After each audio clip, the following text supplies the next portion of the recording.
통상부 장관의 보고를 시작으로 기후에너지 환경부 장관, 보건복지부 장관, 국토교통부 장관의 분야별 보고가 있겠습니다. 로봇 메가특구 추진 방안 보고 드리겠습니다.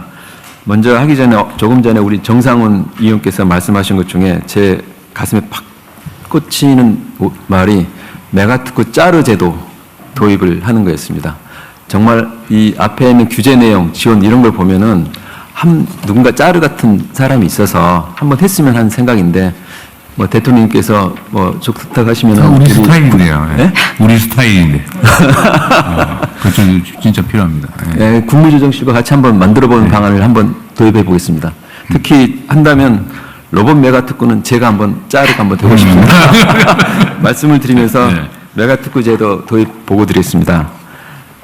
아직 불충분합니다. 하면서도 이거밖에 못했느냐 하는 말을 하면서 준비를 해서 아직도 가야 될 길이 먼다는 먼저 말씀을 고백을 하면서 보고 드리겠습니다. 우선 로봇 특구에서는 일단 3가지 규제가 사라집니다. 우선 기업의 자율이동 기술 개발을 위해 영상 원본 데이터를 사용하려는데 여기에서는 안전장치가 마련되는 조건 하에서 자유로운 사용을 허용합니다. 둘째, 지난번 소방청 업무보고에서 대통령님께서 말씀하신 게 화재와 같은 고위험 현장에서 로봇 도입이 시급한데 지금 현재는 로봇 도입 무인 소방 로봇 같은 경우는 차도와 보도 운행이 지금 허용되지 않고 있습니다. 앞으로는 긴급 자동차와 동일한 주행 특례가 무인 소방 로봇에서 적용될 수 있도록 하여 신속한 화재 현상이 투입되도록 하겠습니다. 끝으로 실외 이동 로봇 같은 경우는 5개 광고를 지금 현재 붙일 수가 없습니다. 앞으로는 공원 내 이용도 가능하고 푸드트럭과 같이 5개 광고를 붙일 수 있도록 하겠습니다. 이외에도 로봇 기업들의 현장 목소리를 반영하여 특례를 적극적으로 검토해 나갑니다. 산업부는 로봇 기업들과 소통해보면 첫째, 연구개발과 실증 목적인 경우에 제발 자유로운 실외 이동이 가능하도록 좀 해달라는 요청이 있습니다. 둘째는 이와 같은 경우에는 공원 출입 기준을 완화해달라는 의견도 있습니다. 아울러서 방역 로봇 같은 경우에는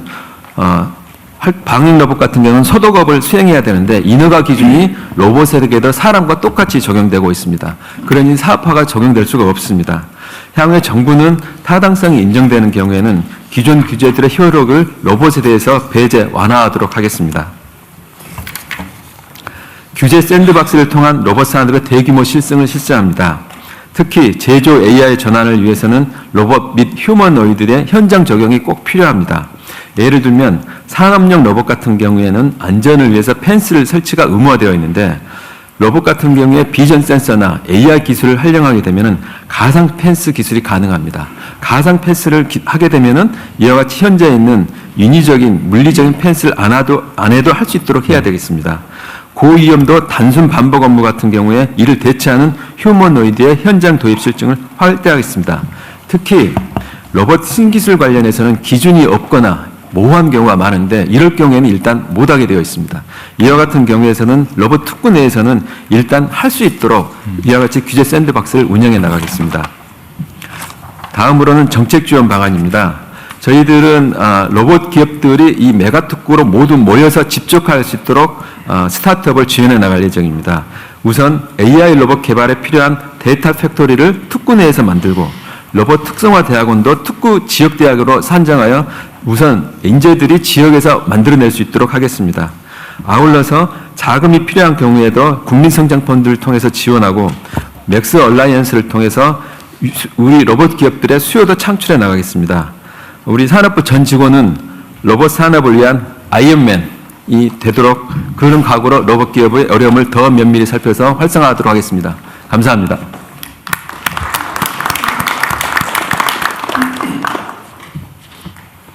네, 기후에너지환경부 장관입니다. 보고드리기에 앞서서 우리 정상훈 위원님께서 기후에 관심을 많이 가져주셨는데 기후 테크 영역이 굉장히 범위가 넓습니다. 그래서 얼마 전에 우리 중기부 장관님하고 기후 테크 얼라이언스 동행이라는 모임을 만들어서요. 기후 분야에서도 유니크한 기업을 반드시 만들어보자고 한 바 있습니다. 규제 없이 잘 하도록 하겠습니다.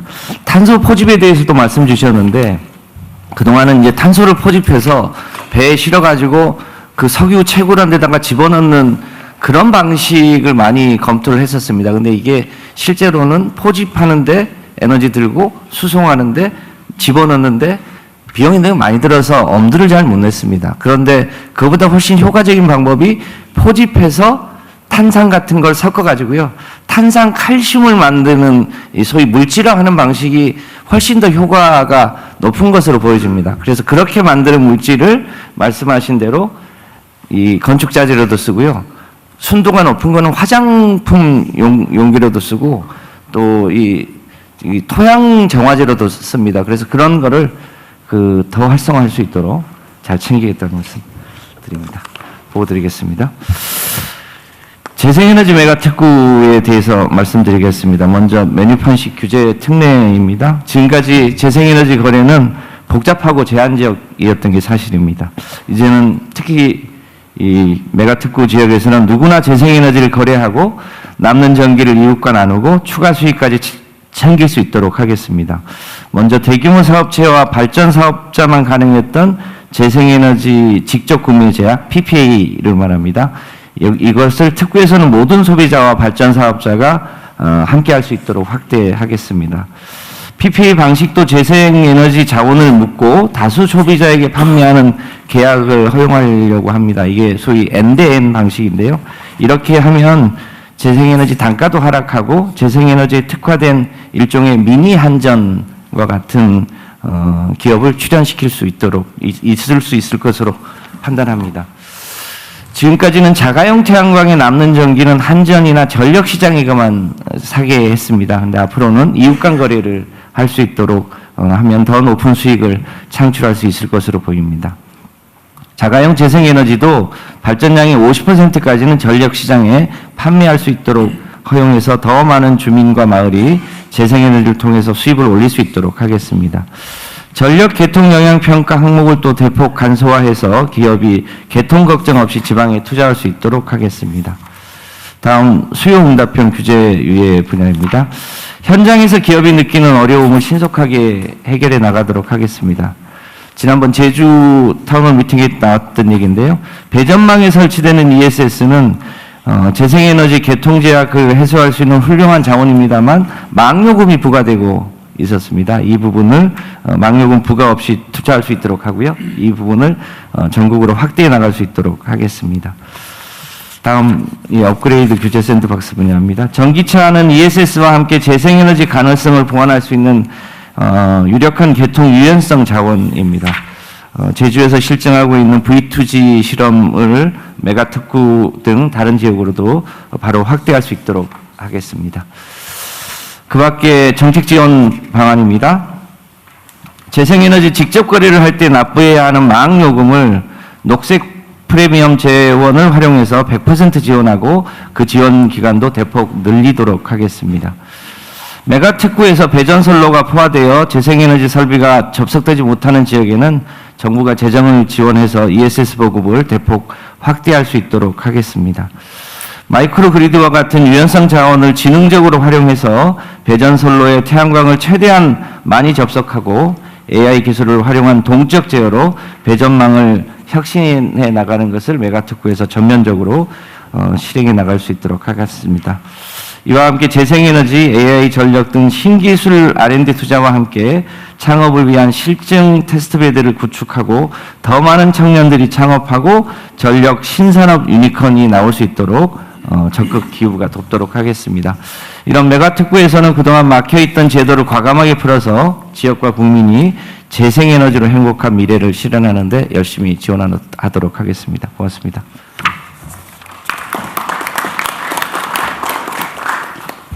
네, 보건복지부 장관입니다. 바이오 메가특구 추진 방안에 대해서 말씀드리겠습니다. 먼저 메뉴판식 규제 특례입니다. 첫 번째, 첨단 재생의료 심의 절차를 개선하겠습니다. 현재는 임상연구 및 치료를 위해서는 중앙심의위원회의 심의를 받아야 하지만 메가특구에서는 지역의 자체 심의위원회와 안전관리기관을 별도로 운영할 수 있도록 하겠습니다. 둘째, 첨단 재생의료 치료의 실시 요건을 확대하겠습니다. 현재 치료를 위해서는 동일한 목적과 내용의 임상연구가 사전에 완료되어야 하지만 메가특구에서는 기존 국내외 임상 시험 자료까지 인정 범위를 확대하겠습니다. 절차를 혁신하고 요건을 완화하여서 첨단 재생의료에 대한 접근성을 획기적으로 개선하겠습니다. 셋째, 분산형 임상시험 특례를 허용하겠습니다. 현재 분산형 임상시험은 약사법상 제한되어 있지만 메가특구에서는 안전성이 확보된 판매 중인 의약품을 활용한 경우에는 분산형 임상시험을 허용하도록 하겠습니다. 넷째, 웰리스 뷰티 의료기기에 대한 규제를 완화하겠습니다. 현재 허가 시에 임상 시험 자료를 제출해야 하지만은 메가특구에서는 위험성이 낮은 의료기기에 대해서는 조건부 허가를 하여 우선 사용하도록 하고 실사용 데이터를 가지고 허가 시에 임상 시험 자료로 인정하도록 하겠습니다. 임상 방식을 다변화하고 실사용 데이터를 인정해서 임상 경쟁력을 높이고 시장 진입을 가속화하겠습니다. 메가특구 내 수요 응답형 규제 유예 제도를 통해서 기업의 요청에 탄력적으로 대응하겠습니다. 예를 들어 기존 인체용 의약품 제조 시설을 활용해 반려동물용 의약품을 생산하려는 기업이나 입원 치료 시에도 디지털 치료기기를 활용하고 싶은 병원 등 다양한 규제 완화에 대한 요청이 있습니다. 메가특구에서는 기존의 규제 효력을 일시적으로 배제, 완화하여 연구와 사업화를 빠르게 지원하도록 하겠습니다. 다음은 업그레이드 규제 샌드박스를 도입하여 신기술, 신서비스에 대한 신속한 실증이 가능하도록 하겠습니다. 예를 들어 발치된 인체 치아를 활용하여 골 이식제 등 의료기기를 개발하는 기업의 안전성 검증을 위한 실증 요청이 있습니다. 메가특구에서는 심의기간 단축, 대규모 실증 등을 통해서 신속한 실증 기회를 제공하겠습니다. 마지막으로 정책 지원 방안입니다. 바이오 메가특구를 위해서 R&D, 펀드, 수출 지원, 클러스터 등 4가지 분야를 집중 지원하겠습니다. 지역 의료 분야와 신기술 중심의 R&D를 확대하고 총 1조 원 규모의 메가 펀드를 조성하여 지원하겠습니다. 글로벌 수출 역량을 키워나가기 위해서는 기업의 컨설팅, 마케팅 등을 종합적으로 지원하겠습니다. 바이오 클러스터 간의 연계를 위한 버추얼 플랫폼을 구축하고 지역 센터와 연계하여 창업 기업을 집중 지원하겠습니다. 복지부는 바이오 메가특구를 글로벌 바이오 헬스 허브로 키워나가도록 노력하겠습니다. 감사합니다. 예, 국토부 장관 보고 드리겠습니다. 자율주행은 현실 세계에서 직접적으로 인지, 판단, 제어하는 피지컬 AI의 대표 산업입니다. 실제 도로 환경에서의 대규모 실증 데이터를 수집, 학습하는 것이 기술 경쟁력을 좌우하는 핵심 요소입니다. 이에 자율주행 상용화 시대를 선도하고 글로벌 경쟁력을 갖추기 위해 규제는 과감 혁신하고 산업은 파격적으로 지원하는 AI 자율주행차 메가특구를 추진하겠습니다. 첫째, 기존 규제의 과감한 개선입니다. 임시운행 허가 권한을 시도시설까지 확대하여 지역 중심의 신속한 실증이 가능하도록 하겠습니다. 매년 수십여 개에 달하는 임시운행 허가 수요를 국토부 장관이 처리하면서 신청부터 허가까지 수개월씩 소요되는 사례가 많았습니다. 이에 메가특구 시도지사도 임시운행 허가를 할 수 있도록 개선하여 민간의 시험, 연구 수요에 탄력적으로 대응하고 지역 맞춤형 서비스 실증을 촉진할 것으로 기대합니다. 기업이 원하는 경우 일정 기간 규제의 효력을 정지하는 수요응답형 규제 유예 제도를 운영하겠습니다. 무인 DRT 운행 시 차량 내 운수 종사자가 근무하지 않으므로 운수 종사자에게 부여된 안전관리 준수 의무를 유예하겠습니다. 시속 40km 미만 무인 자율주행 셔틀은 주행저항 측정이 불가능하므로 측정 의무를 유예하고 임시운행 허가 패스트트랙 대상도 확대하여 현장에서 원하는 기술 서비스가 구현될 수 있도록 적극 지원하겠습니다. 두 번째로 신산업 창출을 위한 기준 신설입니다. 그간 규제가 산업을 제한하는 요소로 작용했지만 앞으로는 신산업의 성장을 촉진하는 수단으로 활용하고자 합니다. 로보택시뿐만이 아니라 자율주행 렌터카도 시장에 출시될 수 있도록 개선하겠습니다. 또한 최소한의 안전운행 요건을 갖춘 경우 무인실증을 허용토로 하고 현재 규정이 부재한 원격 주행에 대해서도 서비스 산업 활성화를 위해 선허용을 추진하는 등 규제는 과감하고 속도감 있게 개선하되 그 과정에서 발생할 수 있는 신구업계 간 갈등은 정부가 자율주행 사회적 협의체 운영 등을 통해서 책임감 있게 관리하여 사회적 수용성을 제고하겠습니다. 이를 통해 기존 운수업계와의 경쟁이 아닌 상생을 전제로 한 자율주행 산업 성장 모델을 정착시키겠습니다. 세 번째로 메가특구 기반의 전방위 정책 지원입니다. 기업들이 부담 없이 연구 개발과 실증에 착수할 수 있도록 차고지, 정비 충전 시설, 관제 시스템까지 실증 인프라를 구축하겠습니다. 인재들이 집 걱정 없이 연구와 창업에 몰입할 수 있도록 일자리 연계형 지원 주택을 공급하고 기업, 대학 연계 교육, 창업 지원 프로그램을 통해서 전문 인력 양성부터 정착까지 이어지게 되는 생태계를 조성하겠습니다. 기업과 인재들의 연구개발의 핵심이 되는 대규모 주행 데이터와 GPU 기반 학습 환경을 제공하고 보험 상품도 지원하여 도전적 실증 환경을 마련해 나가겠습니다. AI 자율주행차 메가특구가 대한민국 자율주행 산업 경쟁력을 끌어올리고 K 자율주행 생태계의 거점으로 거듭날 수 있도록 재정, 금융, 세제, 인재, 인프라, 기술 창업, 제도 등 7가지 정책 패키지를 총동원하겠습니다. 특히 국토부는 메가특구법 제정 이전에도 자율주행 실증도시 사업을 통해서 최고 수준의 규제 특례가 작동하는 그런 환경을 선도적으로 구현하는 등 광주 실증도시를 메가특구 방식으로 우선적으로 운영하겠습니다. 실제 도로와 생활 공간에서 자율주행 서비스를 구현하고 실증에서 상용화까지 그 이어지는 성과를 조기에 창출하겠습니다. 이를 통해 메가특구가 지향하는 정책 효과를 현장에서 조기에 입증하겠습니다. 이상 보고를 마치겠습니다. 네, 감사합니다. 분야별 메가특구 추진 방안 말씀해 주신 장관님들께 감사의 말씀 드립니다. 이어서 위원님들의 자유 토의가 있겠습니다. 의견 있으신 위원님들께서는 피켓을 높이 들어주시면 저의 사각지대가 제가 좀 벗어날 수 있을 것 같습니다. 네, 혹시 안 하신 분들 한번 먼저 드리도록 하겠습니다. 전창대 성장분과 위원님께 발언권 드리도록 하겠습니다. 네, 안녕하십니까. 저 성장분과에서 활동하고 있는 위원 전창대입니다. 저의 좀 특징을 좀 설명드리면 그 강원도 춘천에서 학생 창업으로 시작해서 현재 9년차 하고 있는 기업 경영인입니다. 그래서 지역에서 자리를 잡고 있다 보니까 오늘 메가특구 방안은 지역에서 활동하고 있는 창업자로서도 또 이 지역에 살고 있는 사람으로서도 정말 환영할 일인 것 같습니다. 네, 오늘 보고된 정책 패키지를 제가 보다 보니까 그 국민성장펀드 뭐 이런 펀드들이 정말 어마어마한 돈들이 지역에 쏟아져 올 텐데, 근데 여기에 이제 법인세, 청년소득세 이런 감면 혜택들은 뭐 당연히 있는 것 같습니다. 네, 저는 여기 한 가지 좀 더해서 이 펀드를 운용하는 GP들 있지 않습니까? 그 GP들의 이제 성과 지표를 좀 다르게 가져갔으면 어떨까 하는 그 안건을 한번 드려봅니다.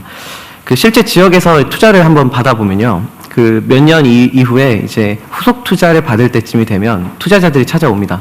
와서 이제 서울 갈 때 되지 않았냐, 이제 수도권 갈 때 되지 않았냐 이렇게 이야기합니다.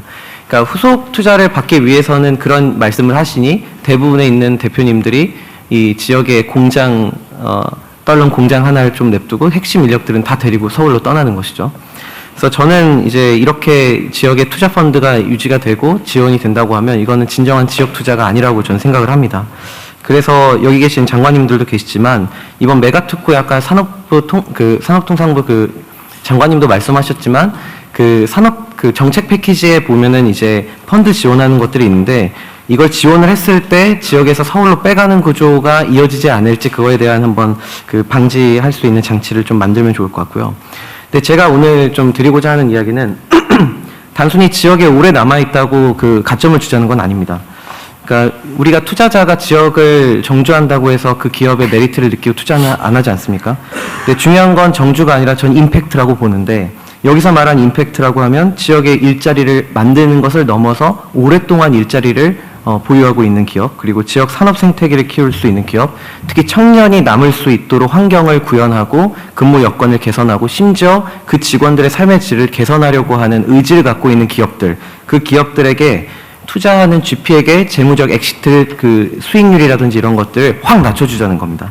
그러니까 임팩트 투자라는 것을 우리가 투자 환경에서 많이 씁니다. 근데 저는 이거 마케팅 용어라고 봅니다. 이 투자하려고 하고 돈을 가지고 있는 사람들에게 돈을 끌어모으기 위해서 임팩트라는 표현을 쓸 뿐이지 사실은 정말 임팩트를 내는 기업에게 투자를 한다? 저는 없다고 봅니다. 그래서 저는 모태펀드 안에 지역 임팩트 전용 계정을 하나 만들면 좋을 것 같은데 기존 지역 로컬 펀드 같은 경우는 이 비수도권 기업이라는 지리적 조건에만 충족하면 이 펀드를 주거나 혹은 아까 말씀하셨던 기후테크도 그렇지만 소셜 임팩트의 경우에는 UN SDGs의 어떤 정책을 맞는 그런 그 사업 아이템이면 지원을 해주는 거지만 이 실질적으로 지역에서 일자리를 만들고 지역 산업을 진흥시키고 청년들을 채용하는 그런 기업들, 지역에 임팩트를 내는 기업들에게 펀드를 좀 주는 그런 정책들이 좀 만들어지면 좋을 것 같고요.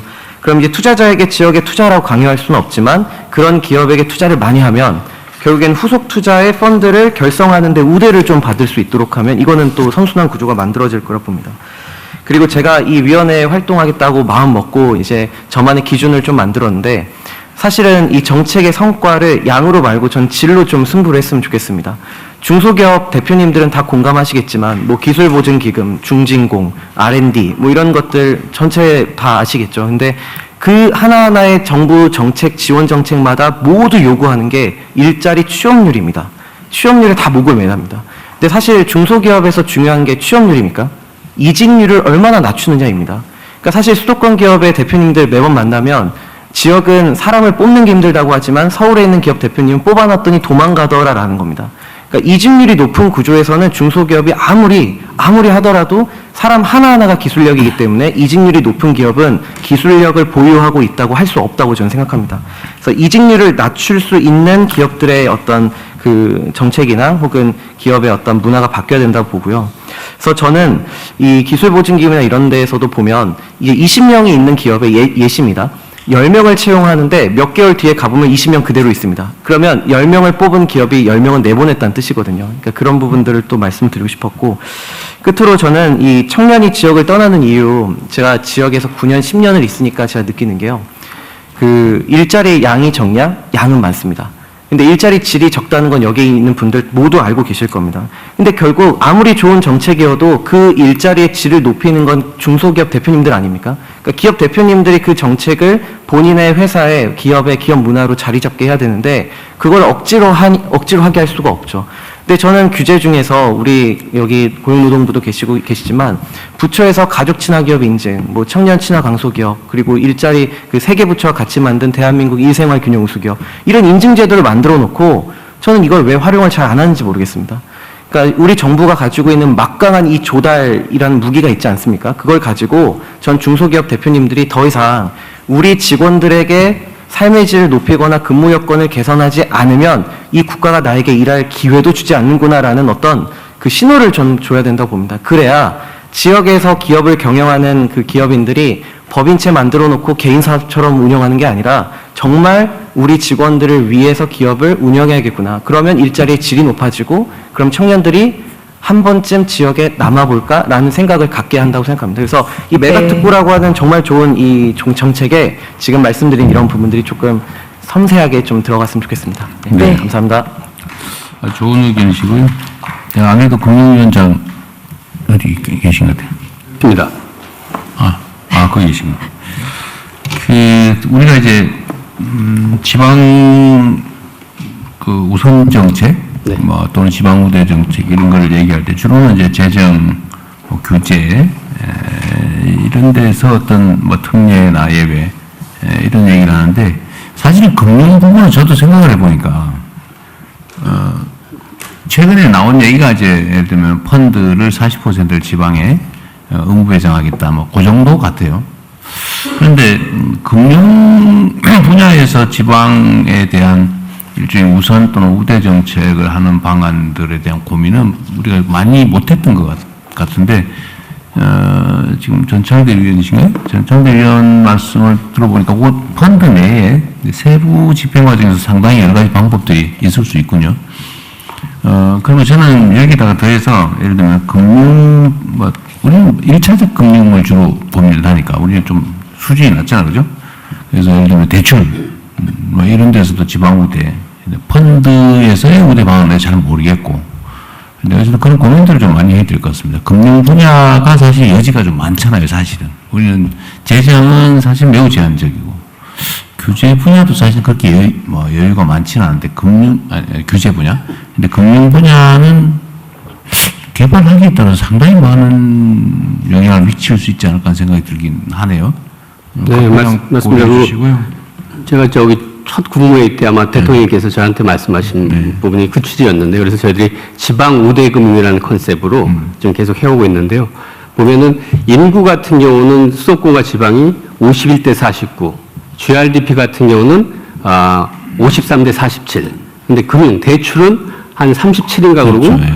벤처 펀드는 20몇 대예요. 그러니까 사실은 암만 비수도권이 뭐가 없다고 그래도 금융이 상대적으로 덜 간 측면이 있습니다. 그러니까요. 네, 예. 그래서 저희들이 지방우대 금융에서 목표질에서 그 정책금융계 같은 경우는 지방에 가는 할당량이 없었는데 40%, 45%까지 늘리고, 국민성장펀드 같은 경우도 최소한 40%는 분명히 지방한테 내려가야 된다는 거고, 간접펀드 내에도 지방 우대 펀드, 지방 전용 펀드도 이렇게 해놓고 있고요. 그리고 지금 1차 메가 프로젝트 한 것 중에도 지방에 지금 신한우의 해상풍력 프로젝트 같은 경우는 지방에 그 발전이 돼서 그 옆에 산업단지에 전력을 공급하고, 그다음에 거기서 해상풍력 기자재라든지 그런 산업이 발생하고, 거기 주민들은 또 주민 참여로 들어가고, 그래서 지역 자체에 없던 일자리가 없던 산업이 새롭게 가는 걸로 하는데, 계속해서 이런 부분들 더 강화해 나가도록 아니, 하겠습니다. 뭐 대출 이자라도 좀 싸게 해주든지. 그것도 있습니다. 그래서 지방 같은 경우는 지역에 원래 있던 기업들, 그다음에 지방으로 이전하는 기업들, 그리고 심지어 아주 작은 거지만 돌아와요 부산행에서, 그래서 청년들이 다시 부산으로 돌아올 때, 그럴 때는 우대금융을 해준다든지 더 해준다든지 하여간 다양한 방식으로 더 확대해 나가도록 하겠습니다. 돌아와요 부산항에는 전체 규모가 300억? 1,000억입니다. 1,000억. 천억이죠. 예, 1,000억하고 다른 지역들도 다 그렇게 좀 하고요. 너무 네. 이제 액수가 많지는 않다는 생각이 그때 얼핏 들긴 하더라고요. 네, 그런 쪽을 더 확대해 나가도록 하겠습니다. 네. 그래서 그 고민을 좀 많이 해야 될 것 같습니다. 금융 분야에서 지방 우대 또는 우선 정책을 어떻게 구현할 거냐. 그리고 아까 제가 산업부 장관님 뭐 로봇 분야 로봇 특구에 짤을 한번 해보고 싶다고 그러시던데 실제로 이제 규제라고 하는 게 있잖아요. 정부 입장은 그런 거죠. 정부 공무는 원래 기본적으로 보수적이에요. 보수적. 그럴 수밖에 없거든요. 안전하게. 왜냐하면 뭐 100개가 잘 되다가도 하나가 사고가 나면 막 피난이 쏟아지기 때문에 하나의 그 위험을 제거하기 위해서 전부 봉쇄를 해요. 이렇게. 우리가 이제 무슨 뭐 사고가 나거나 화재가 나거나 뭐 아니면 정책을 실패하거나 이러면 잘했을 경우에 칭찬보다는 못했을 경우에 비난이 훨씬 크거든요. 이게 정부가 잘 움직이지 못하는 원인이기도 한 것 같습니다. 그래서 예를 들면 뭐 자르제도 저는 정말 좋다고 보거든요. 근데 예를 들면 개별 기업도 입장이나 개별 산업 현장에서는 어떤 규제가 있을 때 사실 그게 다 억압인데 자유롭게 막 하고 싶은데, 근데 정부 입장에서는 혹시 거기서 사고가 나면 안 되니까, 그러니까 예를 들면 100개 중에서 하나의 사고 가능성이 있으면 99개를 포함한 100개를 다 막아버리는 거죠. 네. 근데 아마 산업 현장에 계셨다 오셔가지고 아마 그 생각이 좀 많이 강하실 거예요. 우리 남궁범 위원장님은 이제 그런 그 문제 제기를 많이 하시라고 제가 일부러 산업 현장에서 모셨거든요. 예, 그래 하도록 하십니다. 네. 근데 그 짜르 제도를 좀 도입해서 실제로 좀 활용했으면 좋겠는데, 이제 문제는 이게 또 꼭 뭔 제도를 만들면 악용하는 사람들이 있어요. 이게 뭐 악용을 하거나 뭐 아니면 뭐 잘못된 기물을 생각해서 막 규제를 촘촘하게 하다 보면 결국 없어지다시피 되잖아요. 그러니까 결국 민주적 통제를 잘해야 된다. 일단 투명하고 공정하게 이 권한을 갖게 되는 건데, 그죠? 그 권한의 크기만큼 책임을 어떻게 구현할 것이냐도 고민을 좀 많이 해야 될 것 같아요. 왜냐하면 세상에는 김정만 장관 같은 사람만 있는 건 아니거든.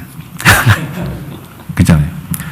근데 겉으로 보기 선량한데 속은 시커매가지고 대형 사고를 쳐버리는 경우를 우리가 가끔씩 경험하잖아요. 말로는 온 세상을 위해서 정말 공정하고 정의롭게 뭘 할 것 같은데 막상 막혀놓으니까 그거 가지고 엉뚱한 짓 해가지고 나라를 망치는 경우를 우리가 사실은 봅니다. 이 공직이 그래서 중요하죠. 공무원 손에 나라 운명이 달렸는데 짤을 한번 해보시는 것 적극 권장하는데 김정만 장관 같지 않은 사람이 악용을 할 경우를 대비한 적절한 장치도 짤. 네, 그렇게 하겠습니다. 제일 중요한 건 사실은 우리 투명하게 많은 국민들이 직접 참여하게 하는 거예요. 네. 국민의 눈으로 이렇게 공정하게 제3자들 입장에서 보게 하는 거, 감시하게 하는 거. 그 문제가 생겼을 때 통제할 수 있는 브레이크. 네. 차에 악셀레이터만 있으면 안 되잖아요. 브레이크가 있어야 되는데 너무 브레이크를 많이 잡으면 문제가 되긴 하죠. 그죠? 네. 알겠습니다. 감사합니다. 네, 이어서 의견 받도록 하겠습니다. 왼쪽으로 한번 가보겠습니다. 혹시 푯말 들어주시면 의견 듣도록 하겠습니다.